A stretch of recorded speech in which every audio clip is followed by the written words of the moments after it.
Hello,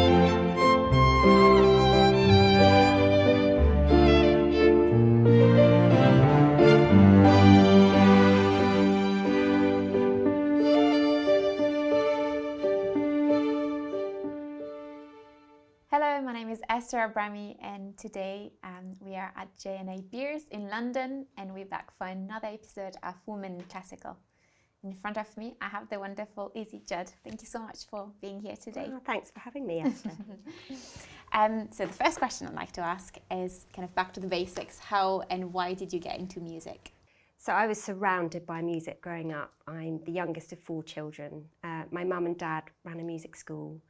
All my brothers played, so you're already all into the we were just it was music world. Exactly. Though I don't think I ever asked myself if that was what I was going to do. It was just as normal as like brushing our teeth in our family. It was just everything from, you know, Christmases to and I think it's a way as a family we've always been able to maybe express ourselves in a way that sometimes you don't through words. So it was just such a core foundation of our family life, and then I think my parents were probably quite savvy and realised that it meant that we could have a good education through gaining music scholarships, and I never felt like a pressure from them that was the avenue we were going to go down. It was just a very natural progression that I just followed, really. Yeah.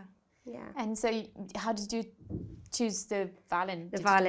So I think my mum's dream was to have a string quartet. Okay. So my oldest brother was viola, then Magnus was violin, Guy cello. So there was a spot for a violinist. But then my oldest brother Rupert kind of ruined that dream because he was just meant to be a brass player. He was just far too loud. Right. To play a string instrument without stereotyping. So he became a French horn player. So, that ruined the quartet idea. Yeah. But I don't know, the violin, I guess I was more naturally drawn to. And I was 4, I think, when I first picked up like a tiny, tiny violin. And I just wanted to be like my brothers. I just, Did the same thing. And how did you kind of get on from that side of things of, you know, doing it and then actually thinking I'm going to go further into that, I'm going to study that further? So you went to Cheetham School of Music, and did you go to music college after that? How did that decision come about? I mean, to be really honest, when I was sort of 11, 12, I loved dancing and drama, and I was at home. My other brothers were choristers at King's in Cambridge, and I was sort of exploring lots and lots of different things, and I just loved to perform. But sadly, when I was 12, my oldest brother had a really serious car accident and was left severely brain damaged. And at that time, Magnus and Guy were at Cheetham, so it made sense, because of the pressures that my parents were under with Rupert's care, for me to sort of join them at Chet. So my choice of what I wanted to do was slightly narrowed, maybe quicker than it would have been, purely based on family situations. But then in my 6th form, I sat down with my mum and was like, I'm not sure that this is absolutely what I want to do. I really miss that kind of performing element with acting and dance. And then an advert came up for an electric string quartet, and I went for the audition and I got in, and that was a band called Wild, and it was managed by Mel Bush, who was Vanessa May's manager, and so I went off down that route, and it kind of gave me my place, because my brothers were sort of very traditionally, classically trained, and I was able to find my own little niche that way. That's nice. Yeah. And how did you feel, kind of doing something different than, I guess, your brother, and within the same idea, obviously, but being the one that kind of went out of the traditional path? Yeah. Again, I don't think, I mean, even though my parents were both musicians, had a music school, and my brothers were very much going down the classical route, I think I was encouraged, and it was fun and it was exciting, and I got to tour and see the world, and it was just a brilliant opportunity. Yeah. And so even though I had gone to the Royal Academy for a year, I did then leave and kind of pursued this different avenue. I know there's been many, but if you could pick kind of one highlight in your career, what would it be? I think when I think about music as a highlight, I think for me it's been through trauma in our family, it's been a wonderful way to kind of celebrate our family. And so a lot of my big highlights have been watching my brothers do amazing things, both of them, and be at their concerts. And Rupert, who had the head injury, is still able to play the French horn. He played at my wedding, which was amazing. But I suppose from a personal point of view, we did Britain's Got Talent. I was in a Scala, and that was pretty cool. And we did the Bond premiere in Leicester Square. Oh. So yeah, I've done some kind of different, not what I expected to do, and it feels like a lifetime ago now. And you talked a little bit about it, and in terms of challenge that you've gone through, but I know obviously we all go through different types of challenges, but also I think as women in the industry, we also have our kind of added part of challenges through that. But you know, what challenge did you face? And they can be more general or different. And how did you overcome them? And how have you learned to overcome them with time? So I mean, right from the get-go, my brothers went to. They were choristers at King's, and as a little girl, I think I must have been about 5 or 6. I looked up to my dad and said, "Why can't girls be choristers, Daddy?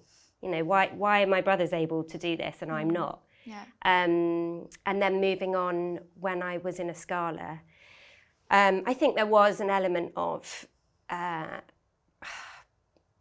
in the profession, in the kind of serious classical profession, that we weren't, maybe a slight snobbery of, you know, oh, we're in dresses, you know, strutting our stuff.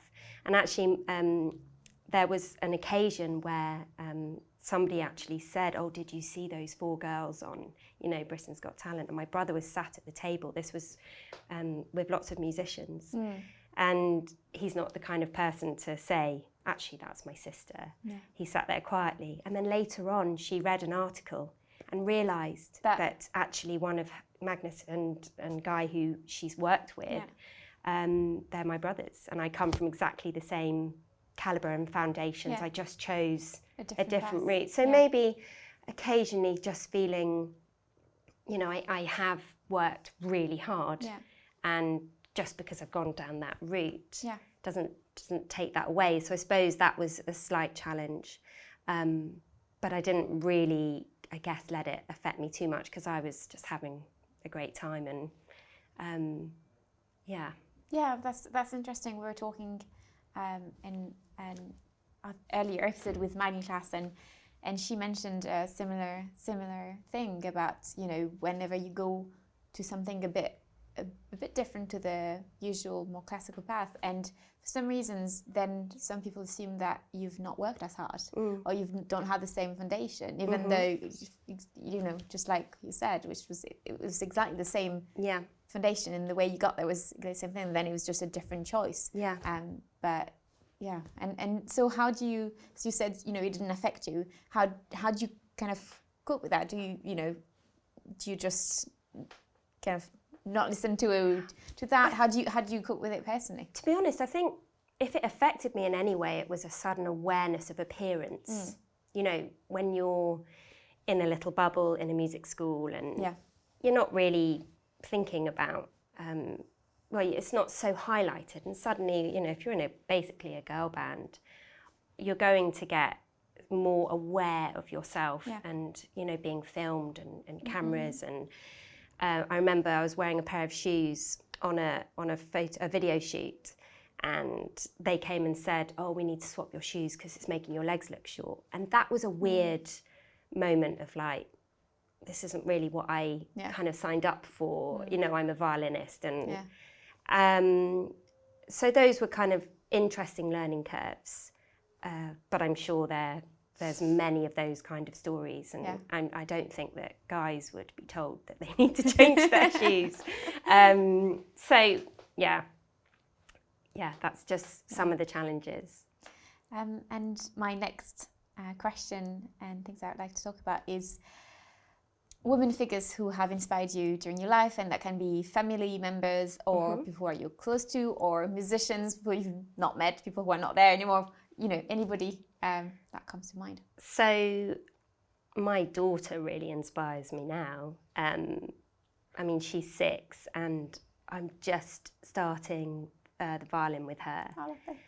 And it's so wonderful to watch children kind of live this free life without all the external stuff going on there. They're so naturally mindful and present, and everything is about that moment, and they move on from things. And so I learn through my children are just the best teachers, really, to remind you to bring yourself back to that. But in terms of other, I mean, my grandmother was an amazing woman. She lived on her own for such a long time. She lost her husband quite young, and she worked till she was 92. Wow. And she just had this such strength about her. I often think about her. Yeah. And is there any women within the music industry that you had as role model or that you looked up to? It's fine if not, because I often get asked the question, you know, in terms of the violin world, and there's just so few that that were, now there's quite a lot, but there were just so few that it's sometimes hard, and sometimes you have somebody else that inspired you. But yeah, I mean, it's interesting because a lot of the people growing up who I was inspired by or who saw were male. I mean, my violin teachers were men who inspired me, my brothers. So I don't know, actually, and a lot of composers that I like. So I probably it's a weird thing, isn't it? You kind of ask yourself, oh, wait. Yeah, I mean, now I'm sure there's so many more. Yeah. And that was the great thing about doing a Scala, was it was opening up music to the younger generation, and sort of being able to, like what you're doing, you know, speak to the younger generation, you know, to keep music alive, classical music alive. Yeah, absolutely. Yeah. And I guess my last question, I'd like to know if you could give one piece of advice to girls coming into the industry now, today, what would it be? Maybe something that you wish you had known, or you wish that somebody would have told you at the beginning, but you found out by yourself later on. Just remain true to yourself. Always make sure that you do what makes your heart sing and not someone else's. Thank you so much for being here today. The chat was really inspiring, so thank you for taking the time. Thanks for having me.